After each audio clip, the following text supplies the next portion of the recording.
साथ ही विनोद जगदाले के पास कुछ इन्फॉर्मेशन है। जी विनोद, क्या इन्फॉर्मेशन इस वक्त?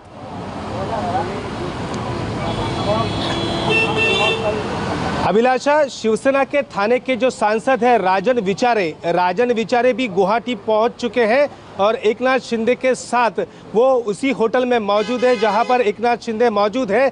यानी शिवसेना के विधायक तो टूट रही थे, लेकिन अब सांसद भी एक एक कर वहां पर गुवाहाटी पहुंच रहे हैं। शिवसेना के सांसद है थाने के और एकनाथ शिंदे के बेहद करीबी है वो। ये बहुत बड़ी बात हो गई कि अब सांसद भी जो पाला है वो बदल रहे हैं और ये सीधे तौर पर संकेत है कि शिवसेना के साथ उनके अपने ही नेता नहीं है। हमारे साथ दो मेहमान जुड़े हुए हैं, आलोक वत्स हैं राजनीतिक विश्लेषक और वरिष्ठ पत्रकार, हमारे साथ पंकज शर्मा जी जुड़े हुए हैं। पंकज जी, पूरी सिचुएशन को आप कैसे देख रहे हैं? ये जितनी उठापटक इस वक्त मुंबई में देखने को मिल रही है, क्या इसका कोई सकारात्मक नतीजा निकलता हुआ दिख रहा है आपको? बचा पाएंगे उद्धव ठाकरे अपनी सरकार को? सकारात्मक क्या है? जो कुछ हो रहा है वो पूरी तरह नकारात्मक है। भारतीय जनता पार्टी ने साम दाम दंड भेद का इस्तेमाल करके ये स्थिति पैदा की है। अब मुझे तो ये लगता है कि इसका सिर्फ एक ही समाधान है, वो ये है कि मुख्यमंत्री उद्धव ठाकरे अपने मंत्रिमंडल का और अपना इस्तीफा राज्यपाल जी को सौंप दें और विधानसभा भंग करने की सिफारिश करें।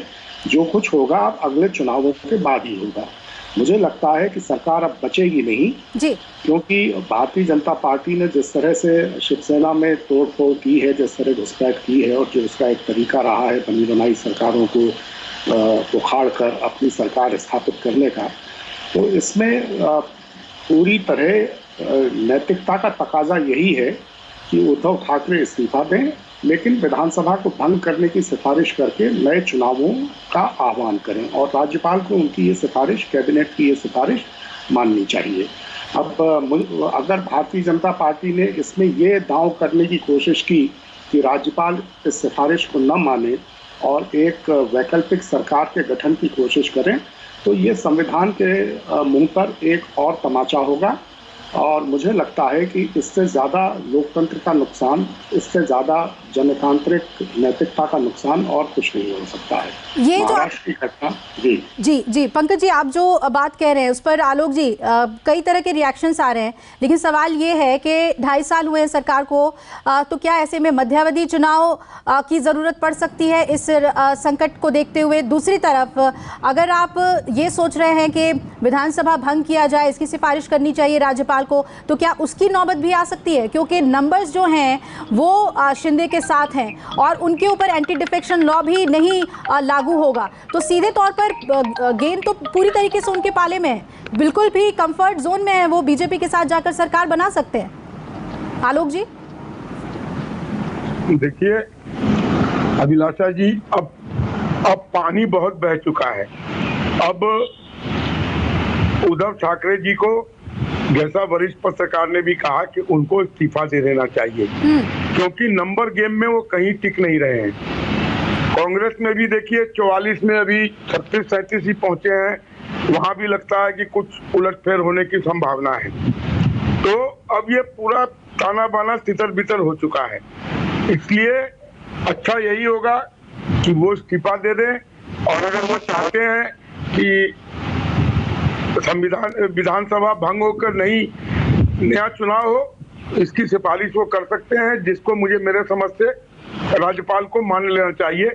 अगर कहीं वैकल्पिक रूप में उन्होंने किसी और को न्योता दिया जी, तो हो सकता है बीजेपी की सरकार बन जाए। अगर शिंदे ने, अगर ये एकनाथ जी ने उनको सपोर्ट एक्सटेंड किया तो नंबर गेम में अब शिवसेना के पास और ये महागठबंधन के पास वो नंबर गेम नहीं है अब किसी भी कीमत पर। जी बिल्कुल, इंद्रजीत भी हमारे साथ जुड़े हुए हैं और इस वक्त देखिए बड़ी खबर आ रही है कि औरंगाबाद में शिवसेना का विरोध प्रदर्शन देखने को मिल रहा है। जाहिर तौर पर जिस तरीके से सरकार अल्पमत में आई है, इस संकट से गुजर रही है, शिव सैनिकों में एक रोष देखने को मिल रहा है। ये तस्वीर आपको औरंगाबाद की दिखा रहे हैं, जहां पर विरोध कर रहे हैं शिवसेना के कार्यकर्ता। ये जो आमदार चुन के आए हैं इनको सब शिव सैनिकों ने और पदाधिकारियों ने और मतदारों ने, वोटर्स ने एक निष्ठा से उनको चुन के दिया है। आज उन्होंने उनकी निष्ठा बीत दी है, उन्होंने इनकी निष्ठा गहन रखी है। इन गद्दारों का हम हमारी भाषा में निषेध करते हैं। इन गद्दारों को कड़ी से कड़ी सजा दी जाए और इन गद्दारों को पक्ष में से हकाल पट्टी की जाए, इनका हम निषेध व्यक्त करते हैं। आज एक शिव सैनिक उनसे ज्यादा श्रीमंत हो गए, उनसे ज्यादा धनवान हो गए हैं। इन्होंने अपनी निष्ठा बेच के एक देश के प्रति उनका, एक शिव सैनिक के प्रति उनका एक नालायकपना सिद्ध किया है। तो शिव सैनिकों को तो आप देख रहे थे, महिलाएं रोती हुई भी नजर आ रही हैं। हर फ्रंट की जो डेवलपमेंट्स है वो हम आपको बता रहे हैं। इस वक्त मुंबई से इंद्रजीत हमारे साथ जुड़े हुए हैं। इंद्रजीत, देवेंद्र फडणवीस किस तरीके से एक्टिव हैं, उनके फ्रंट पर क्या तैयारी चल रही है?